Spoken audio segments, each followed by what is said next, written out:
अस्सलाम वालेकुम स्टूडेंट्स। आज का टॉपिक है हिस्ट्री ऑफ क्लासिफिकेशन सिस्टम्स। इस टॉपिक के अंदर हम ये देखेंगे कि किस साइंटिस्ट ने किस एरा के अंदर कौन सा वर्क किया है और उसका रिज़ल्ट क्या आया है।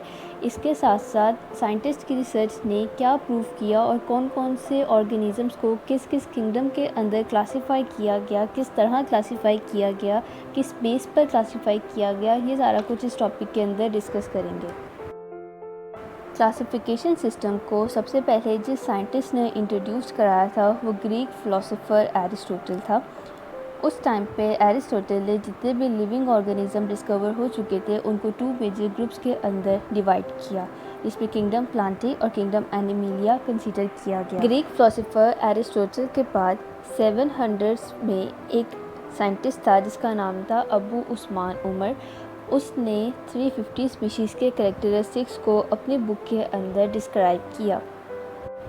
अबू उस्मान उमर ने लाइफ ऑफ एंट्स के बारे में बहुत ज़्यादा डिटेल डिस्क्राइब की थी अपनी बुक में।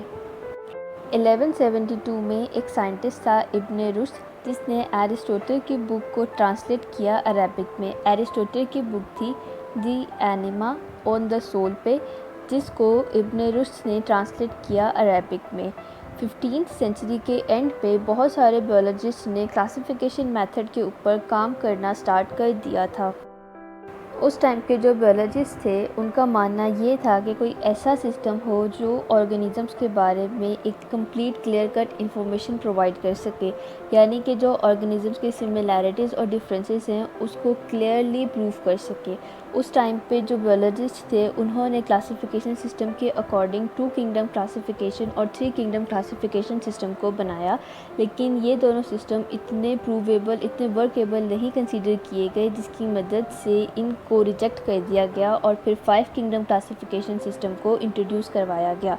2 किंगडम क्लासिफिकेशन सिस्टम और 3 किंगडम क्लासिफिकेशन सिस्टम के कुछ ड्रॉबैक्स हैं जिसकी वजह से 5 किंगडम क्लासिफिकेशन बनाया गया। 2 Kingdom Classification System. It is the oldest system and classifies all organisms into 2 kingdoms, Plantae and Animalia.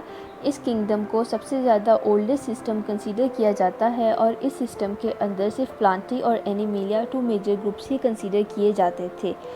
उस टाइम के बायोलॉजिस्ट का मानना ये था कि जो एनिमल या जो लिविंग ऑर्गेनिज्म अपना फूड खुद बना सकता है उसको हम ऑटोट्रॉफ का नाम देंगे, यानी कि जो इंडिपेंडेंट है किसी और एनिमल के ऊपर फूड के लिए, उसको ऑटोट्रॉफ का नाम दिया गया। और ऑटोट्रॉफ की कैटेगरी के अंदर प्लांट्स आए, क्योंकि प्लांट्स अपना फूड खुद बनाते हैं, वो किसी पर डिपेंड नहीं करते। इसी तरह जो एनिमल्स, जो लिविंग ऑर्गेनिजम्स ऑटोट्रॉफ को खाते हैं फूड लेने के लिए, उनको हेटरोट्रॉफ का नाम दिया गया। हेटरोट्रॉफ्स के अंदर एनिमल्स है, क्योंकि एनिमल्स के पास ये एबिलिटी नहीं है कि वो अपना फूड खुद बना सकें। इस सिस्टम के according autotrophic organism kingdom Plantae के अंदर कंसीडर किए जाने लगे और हेटरोट्रॉफिक ऑर्गेनिजम्स किंगडम एनिमिलिया के अंदर कंसीडर किए जाने लगे। According to this system, bacteria, fungi and algae were include in kingdom plantae. 2 kingdom classification system के अंदर जो बैक्टीरिया, फंजाई और एल्गी वगैरह थे उनको भी किंगडम प्लांटी के अंदर ही कंसीडर किया जाने लगा। लेकिन इस सिस्टम का जो ड्रॉबैक था वो ये था कि Euglena like organisms unicellular organisms थे जो कि प्लांट लाइक कैरेक्टरिस्टिक्स को शो करते थे, लेकिन जो उनका न्यूट्रिशन टेकिंग मूड था वो एनिमल्स लाइक था। तो इस तरह एक कन्फ्यूजन क्रिएट होगी कि यूग्लिना की पोजीशन क्या बनेगी, क्या वो किंगडम एनिमिलिया के अंदर कंसीडर किया जाएगा या किंगडम प्लांटी के अंदर कंसीडर किया जाएगा। तो इस तरह जो 2 किंगडम सिस्टम ऑफ क्लासिफिकेशन था उसको ज़्यादा इम्पोर्टेंस नहीं दी गई थी, क्योंकि उसने यूग्लिना लाइक ऑर्गेनिजम्स की पोजीशन को क्लियर नहीं किया था। इस वजह से इस सिस्टम को रिजेक्ट कर दिया गया। 1866 में अर्नेस्ट हेकल के नाम से एक साइंटिस्ट था जिसने 3rd किंगडम इंट्रोड्यूस करवाया और उस किंगडम को किंगडम प्रोटिस्टा का नाम दिया गया। किंगडम प्रोटिस्टा के अंदर यूग्लिना लाइक ऑर्गेनिजम्स इंक्लूड किए गए। हैकल ने बैक्टीरिया को जो किंगडम प्रोटिस्टा के अंदर इंक्लूड कर दिया था, लेकिन फंजाई तब भी किंगडम प्लांटी के अंदर ही इंक्लूड था। इस सिस्टम का जो ड्रॉबैक था वो ये था कि इस सिस्टम ने प्रोकैरियोट्स और यूकैरियोट्स के बहुत सारे डिफरेंस को क्लियर नहीं किया था। बहुत सारे बायोलॉजिस्ट इस बात से डिसएग्री करते थे कि जो फंजाई है वो किंगडम प्लांटी के अंदर उसकी पोजीशन नहीं बनती, क्योंकि फंजाई का जो मोड ऑफ न्यूट्रिशन है वो ऑटोट्रॉफिक नहीं है। और किंगडम प्लांटी के अंदर वही ऑर्गेनिजम्स इंक्लूड किए गए थे जो कि ऑटोट्रॉफ हो। फंजाई का जो मोड ऑफ न्यूट्रिशन था वो हेटरोट्रॉफिक था, क्योंकि जो फंजाई था वो एब्जॉर्प्शन से अपना फूड हासिल करता था। Fungi have not cellulose in their wall, जबकि जो सेलुलोज है वो प्लांट्स का करेक्टर है। सेलुलोज एक ऐसा कंपोनेंट है जो प्लांट्स की वॉल के अंदर प्रेजेंट होता है, लेकिन वो सेलुलोज फंजाई के अंदर प्रेजेंट नहीं था। और फंजाई के अंदर काइटिन भी प्रेजेंट नहीं थी। काइटिन भी प्लांट्स के अंदर प्रेजेंट होता है, इस वजह से इस सिस्टम को भी कैंसिल कर दिया गया था। 3 किंगडम क्लासिफिकेशन सिस्टम के बाद finally 5 kingdom classification system introduce करवाया गया। 1937 में ई चेटॉन नाम का एक साइंटिस्ट था जिसने सबसे पहले प्रोकैरियोटिक और यूकैरियोटिक टर्म्स को डिस्क्राइब किया। प्रोकैरियोटिक्स में बैक्टीरिया को कंसीडर किया और यूकैरियोटिक्स में एनिमल्स और प्लांट सेल्स को कंसीडर किया गया। 1967 में रॉबर्ट विटेकर नाम के एक साइंटिस्ट ने 5 किंगडम क्लासिफिकेशन सिस्टम को इंट्रोड्यूस करवाया। 5 kingdom system of classification 2 major points पर बेस करता था।